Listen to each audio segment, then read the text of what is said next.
Hoje a nossa conversa é a respeito de literatura e da obra prolífera de um escritor capixaba que a gente diria renitente, porque ele está ali sempre, de uma certa maneira, nos surpreendendo com uma produção nova e com uma inspiração nova. Até recentemente secretário de Cultura do município de Vila Velha, a conversa hoje é com o escritor Maciel de Aguiar. Renitente, né, Maciel? Renitente. Persistente. Persistente. Marcel, eu tinha um mestre antigo que falava comigo que falava para nós que livro tem que ficar em pé. Vamos ver se fica.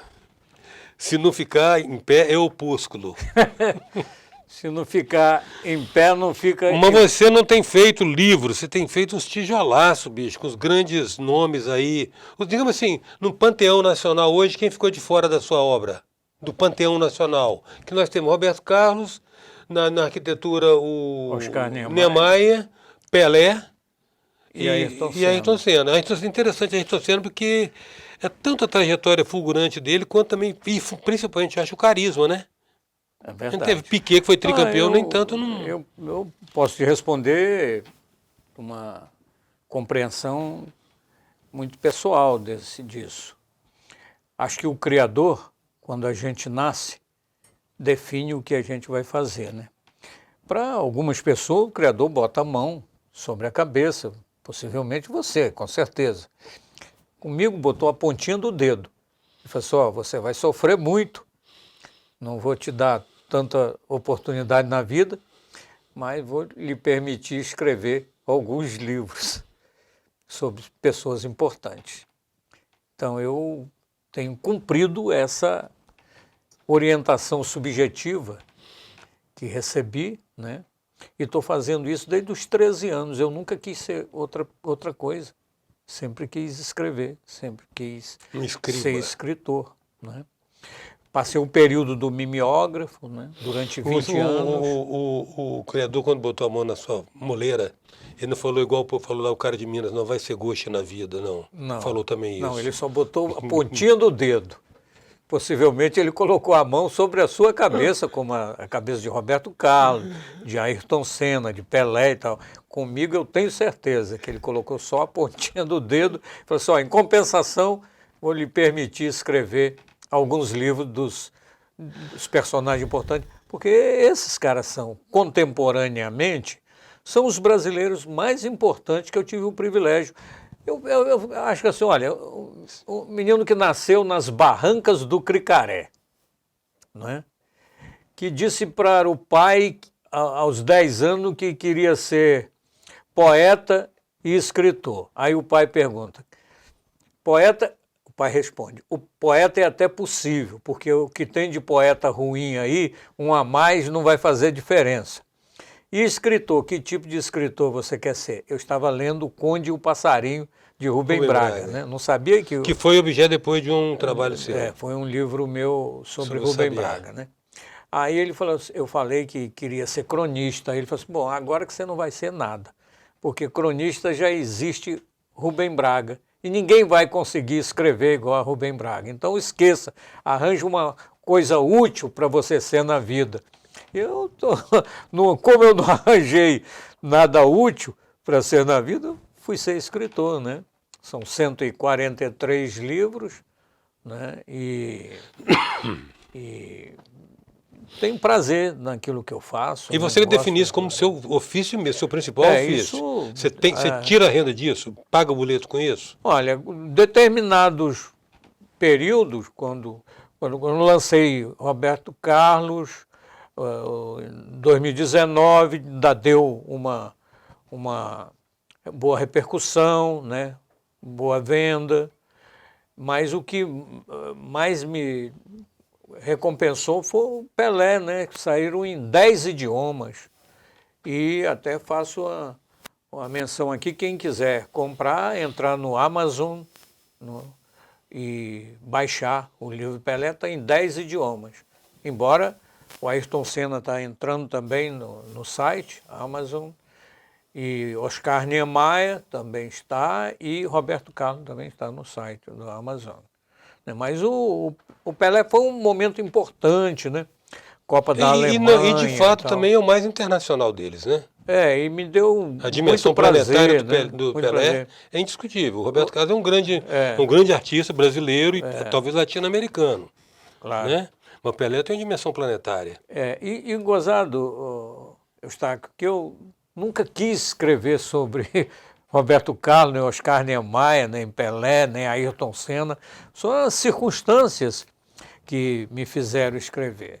Por exemplo, Oscar Niemeyer ia completar 100 anos, trouxeram da França um projeto do livro que seria o livro dos 100 anos, né? Aí eu ia chegando no escritório dele, na Avenida Atlântica, no Rio de Janeiro, aí o Oscar viu aquele projeto, jogou o livro no chão e falou assim, olha, eu estou fazendo 100 anos, eu não quero um livro para arquiteto ler, com fórmulas, conceitos e tal, eu quero um livro para o povo ler, eu quero um livro com mulheres nuas. Aí eu li aquilo, 100 Ele gostava anos. das curvas, né? Porque as mulheres têm as curvas da minha arquitetura, né? As curvas da arquitetura dele tinham as curvas das mulheres. Aí eu ia entrando, ele fala assim, ó, não quero esse projeto desse livro. Quem vai escrever o meu livro está entrando aí agora, Maciel de Aguiar. Aí eu fui obrigado a escrever o livro do Oscar Niemeyer nessa condição.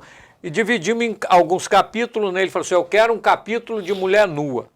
Aí eu falei assim, doutor, como é que eu vou fazer? Escrever sobre mulheres nuas, ou escrever sobre as mulheres e como é que vamos ilustrar, que era um livro com muitas fotos, e o capítulo das mulheres. O capítulo das mulheres eu mesmo vou desenhar as mulheres.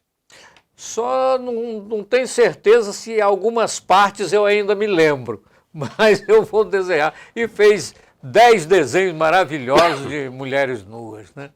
E aí Pelé já foi uma outra história, foi Aldemário Tourguignon que fotografou uma foto no apartamento de Pelé, ele dando um soco no jogador da Inter de Milão, no jogo santo, e Inter de Milão, o argentino, passou o jogo todo provocando, chamando ele de escravo, né? E outra Macaquito, e tal. Né? Aí Pelé falou assim, eu vou dar um soco nesse cara.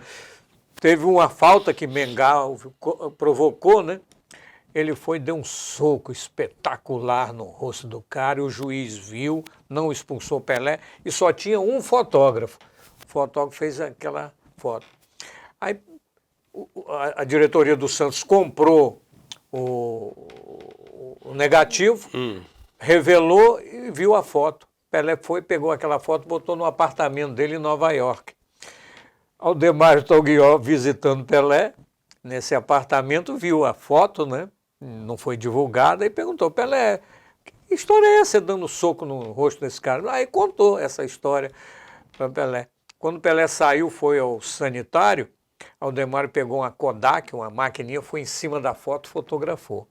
Aí trouxe a cópia dessa foto para o Brasil e falou assim, você vai escrever uma matéria, trabalhamos no Jornal do Brasil, né? Você vai escrever. Aí eu falei, não vou, como é que eu vou justificar que eu entrei no apartamento de Pelé, fiz essa foto, eu tenho que contar essa história, não pode ser assim.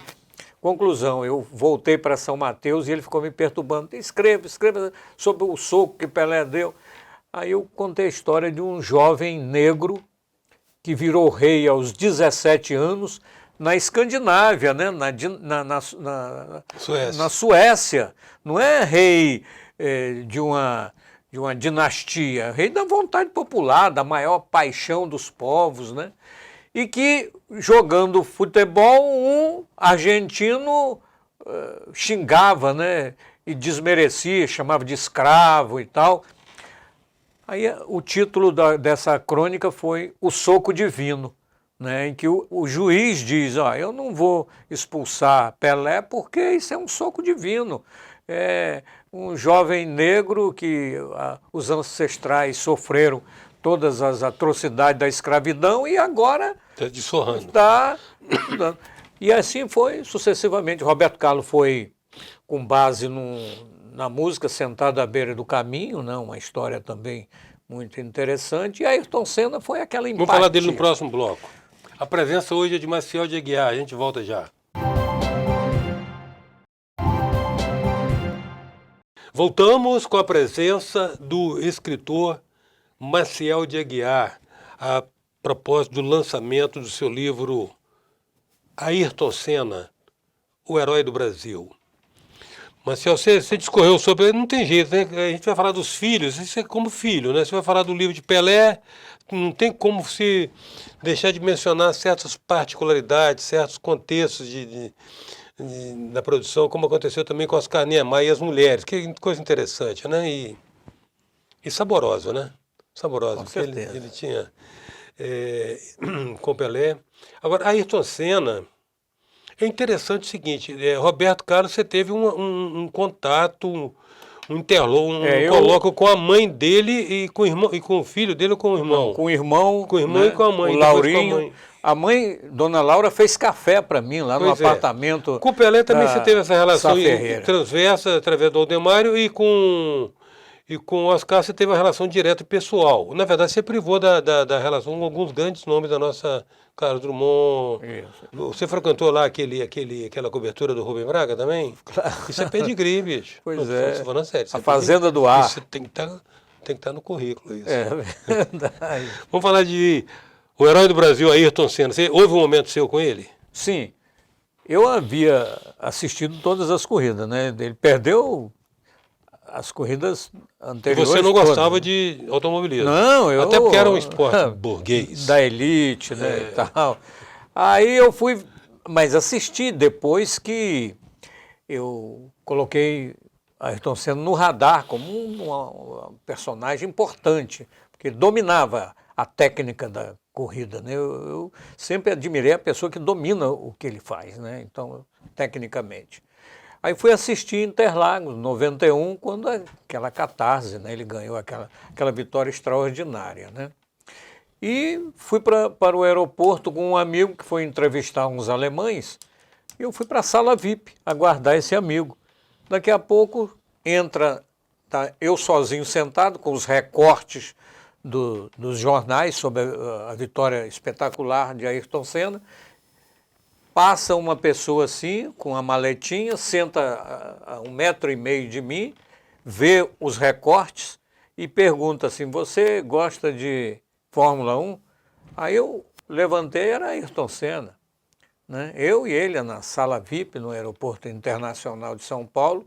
Aí eu brinquei com ele, não sou tão fã de Fórmula 1 não, mas eu gosto de um personagem da Fórmula 1 chamado Ayrton Senna, você já viu falar? Aí ele sorriu, né? E ele é uma pessoa generosa. Aí ele abriu uma maleta 007, né? Que se chamava antigamente, pegou o Walkman para levar ao ouvido. Ligou, colocou a fita.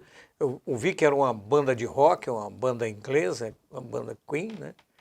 E aí eu já estava escrevendo sobre Roberto Carlos e perguntava para todo mundo, gosta de Roberto Carlos? Aí a pessoa respondia, eu falei, qual é a canção de Roberto Carlos que marcou a sua vida? Aí fiz essa pergunta para Ayrton Senna. Aí ele falou assim, você está com tempo? Aí eu falei, estou à sua disposição. Pois é, eu quando pilotava o kart, queria andar a 200 km por hora, mas é impossível. O kart não dá 200. Quando eu fui para a Fórmula inglesa, eu andei nessa velocidade, depois quando estreei na Fórmula 1 até andei a velocidade. Mas a minha primeira vitória na Fórmula 1 foi em 21 de abril de 1985, no Autódromo do Estoril, em Portugal, que na hora que eu fui receber a bandeirada quadriculada, a minha primeira vitória, essa música de Roberto Carlos baixou e eu cantei a música. Você acredita que ele cantou a música para mim? Meio desafinado. Qual a música mesmo? 120, 150, 200 km por hora. Cantou a música, é inacreditável, eu vendo ele já bicampeão mundial, né? Naquele ano ele seria tricampeão mundial, cantando a música que marcou a vida dele, aí contando as suas histórias. E eu fiz a outra pergunta capital, qual a sua velocidade preferida? Aí ele pensou, procurou nas suas reminiscências, né? Aí falou 200 km/h. E o interessante de tudo isso, que quando ele beija a face da eternidade, à noite, no Jornal Nacional, a entrevista da organização do Grande Prêmio de Imola, disse que Ayrton Senna havia batido a exatos 200 km/h. E eu era a única pessoa no mundo que sabia daquela relação dele com a música de Roberto Carlos, né? Aquilo foi um impacto tão grande que eu desisti de fazer o livro.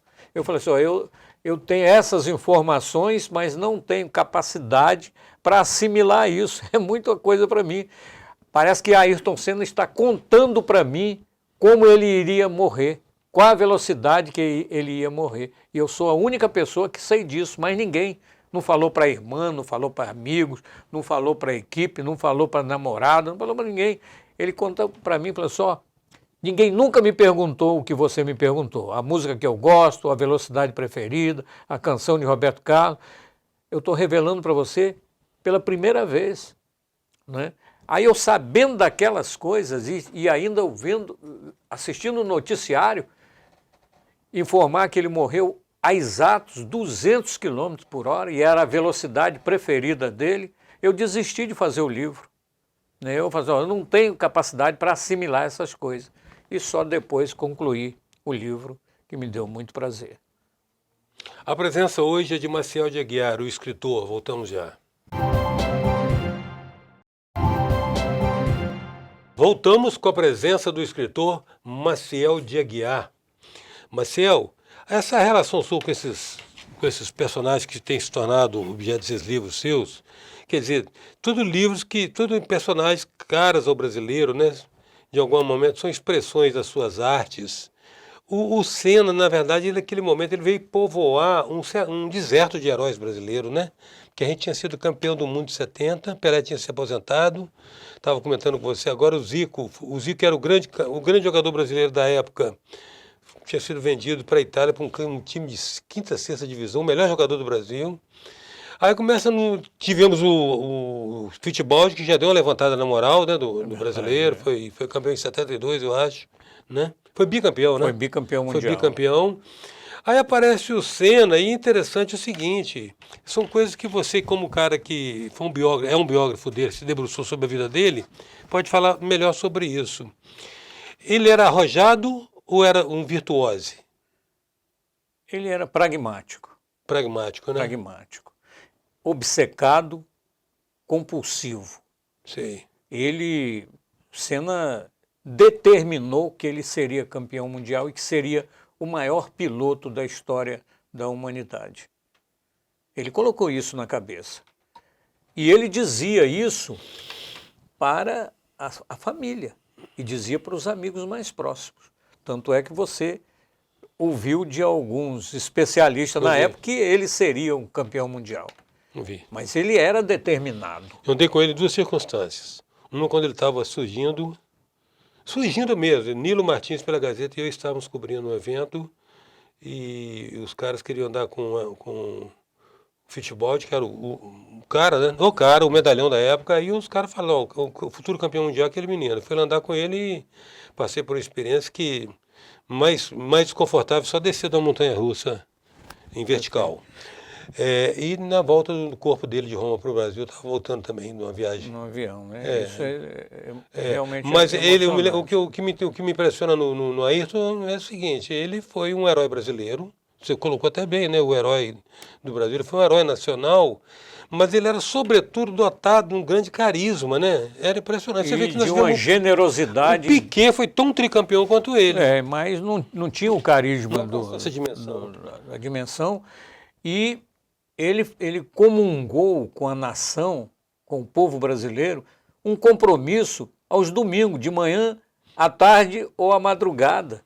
Aquilo era sagrado. Todos os domingos de Fórmula 1, o povo brasileiro ia para frente das emissoras, da emissora de televisão da época, né, que transmitia as corridas. a voz padrão do Galvão Bueno se intercalava com esse sentimento nacional, né? Tanto é que vários bordões do Galvão ficaram impregnados na alma brasileira também, né? Em função das vitórias do Ayrton Senna. Mas eu conversei com Ayrton Senna uma única vez no aeroporto, como eu te falei, né? Durante 1 hora mais ou menos de conversa.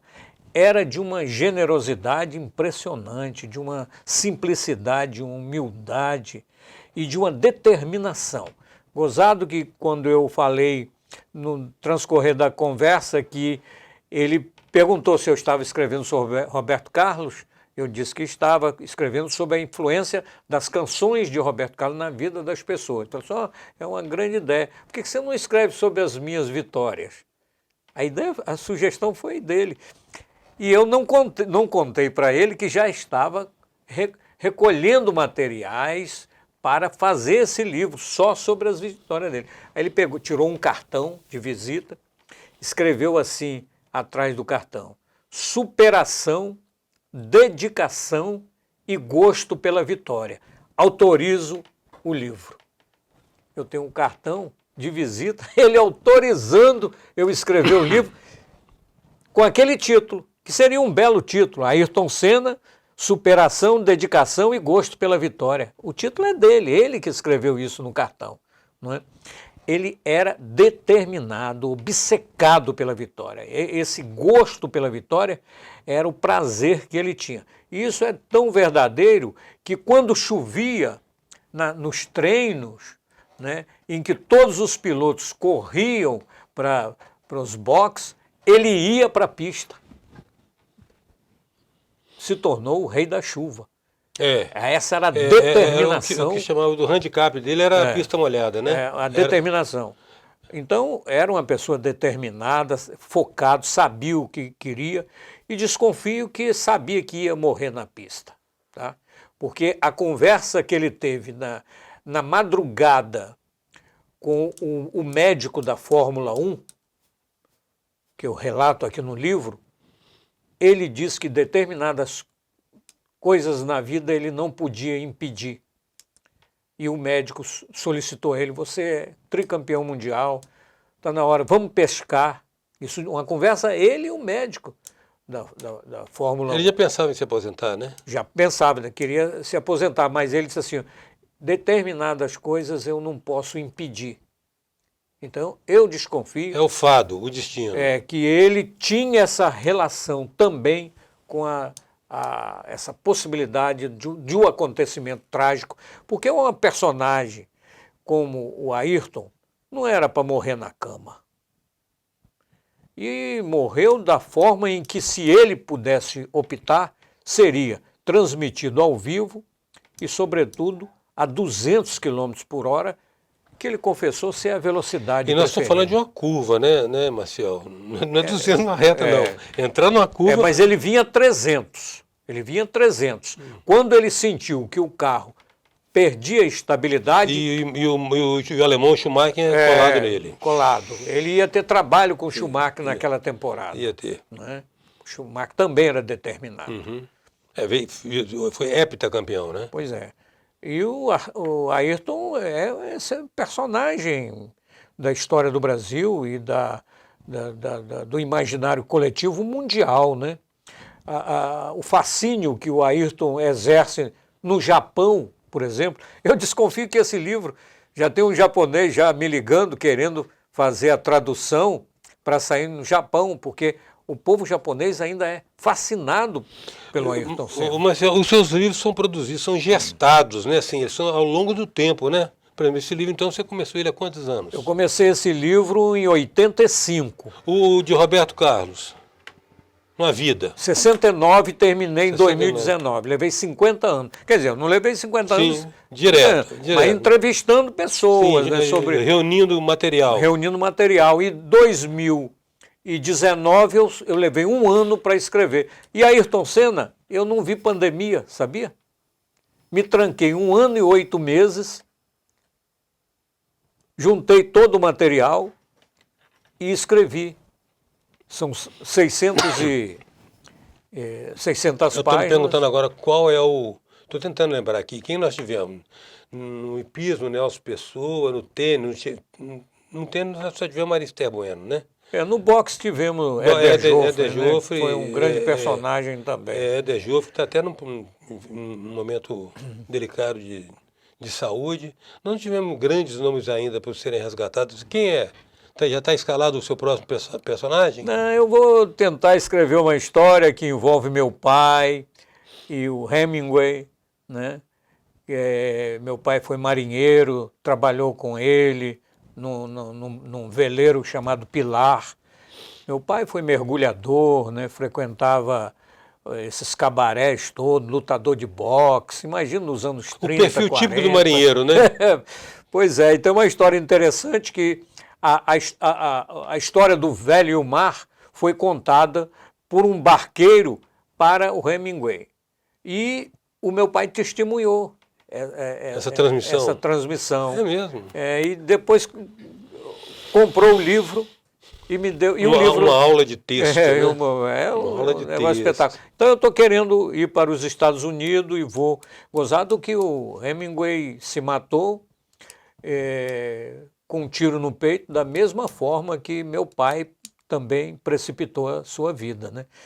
Meu pai beijou a face da eternidade também com um tiro no peito, na mesma madrugada que o Hemingway, do dia 2 para 3 de julho, foi nessa mesma madrugada. Não sei se combinaram isso, mas...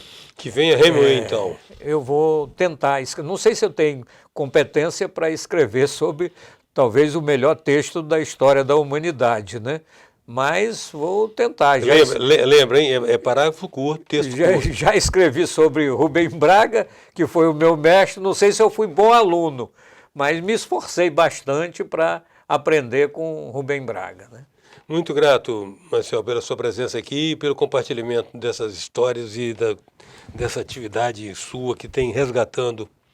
Não é nem um resgate, né? Mas é abrindo as outras percepções de dimensão de personalidades que são tão queridas para nós, capixabas e brasileiros. Grato pela sua presença. Eu que agradeço mais uma vez. Vai fazer coleção aqui de entrevistas minhas. Seus múltiplos papéis. Né? Muito obrigado. É para os meus netos, tá vendo, meus netos? Daqui no futuro vocês vão... Não precisa ler os livros, é só vir aqui ver as entrevistas. Hoje a presença do escritor Maciel de Aguiar. Até já.